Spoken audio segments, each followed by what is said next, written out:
So this is the Ninnion Tablet, and it's a red clay tablet that's in the National Archaeological Museum in Athens today, having been discovered in 1875.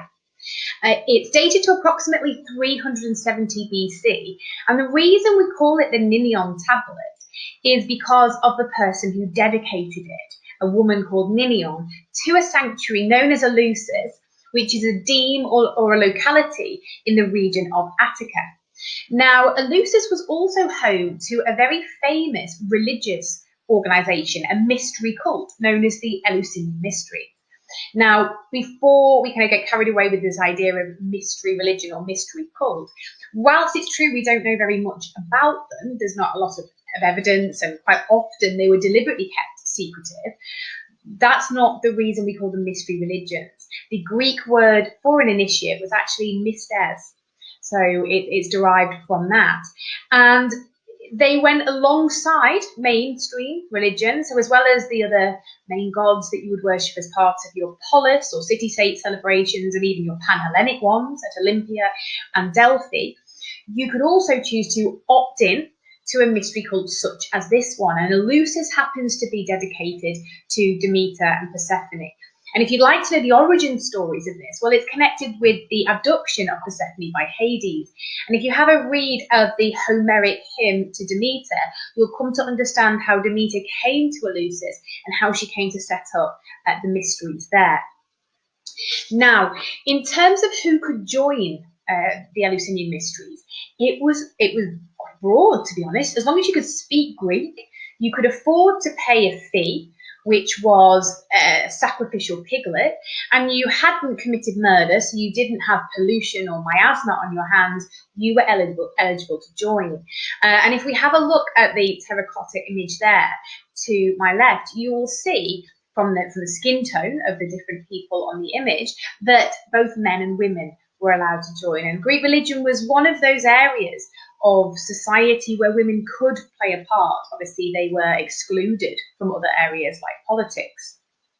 Now, there was an annual procession from Attica. They would meet in the agora or the marketplace to Eleusis, and that was made up of previous initiates, priests, and also those people who were going to be initiated that time round. And in terms of the appearance and how this procession was put together and what kinds of pomp and circumstance there were, have a look at Aristophanes' frogs, because there's a great description there of myrtle leaves and torches, and also who was leading the procession. So we get this assimilation of the god Dionysus, known as Iacchus, and in fact we can see all of those elements here in the terracotta plaque, so it's a really good cross-referencing tool as well. So the torches are in the hands of the initiates there, you can see. We can also see at the bottom middle, a figure holding probably the largest torch there. That's the assimilation of Iacchus, and all of them are wearing their myrtle wreaths. So it's very, very useful for getting that idea of what did the initiates look like. Now, what was involved in this procession? Lots and lots of rituals. So there were ritual objects, there were aspects such as bathing, not just of the initiates, but also of the sacrificial animals too, to remove any pollution prior to the ceremony. There was fasting. There was the drinking as well of a hallucinogenic brew known as the Dikeon. So you can imagine that all of this must have come together, the fasting, the hallucinogenics, to make the whole experience, the end, the initiation ceremony, quite a revelation and quite a out-of-body experience, surely. Now, in terms of what actually then went on at the end, this initiation ceremony, well, we know that initiates learned some kind of secret. But the problem was this secret, if you revealed it, was actually punishable by death at the hands of the state or execution. And in fact, famously, the Athenian statesman Alcibiades was accused of profaning the mysteries and of revealing the secret at a private party. But what we do have is a passage from Plutarch. He's not actually talking about the Eleusinian Mysteries and that initiation ceremony, he's talking about the soul and the soul leaving the body. But what he does do is make a comparison to the mysteries. I'm just going to read this for you. It's at the top of my screen here.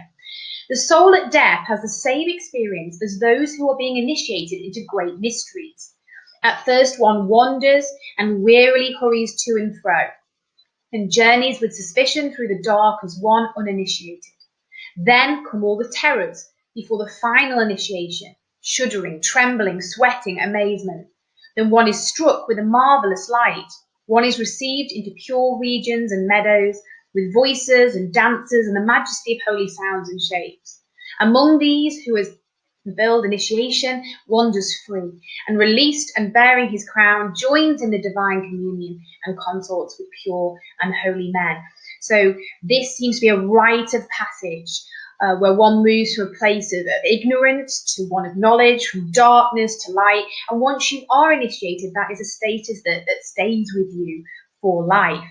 But it doesn't sound too great up there. And in fact, the idea of the darkness and confusion leads lots of people to think that the ceremony was conducted in a kind of underworld type of setting, which would be very fitting with the story of Persephone and Hades. And therefore, perhaps that initiation ceremony was some kind of dramatization of the story from the Homeric hymn.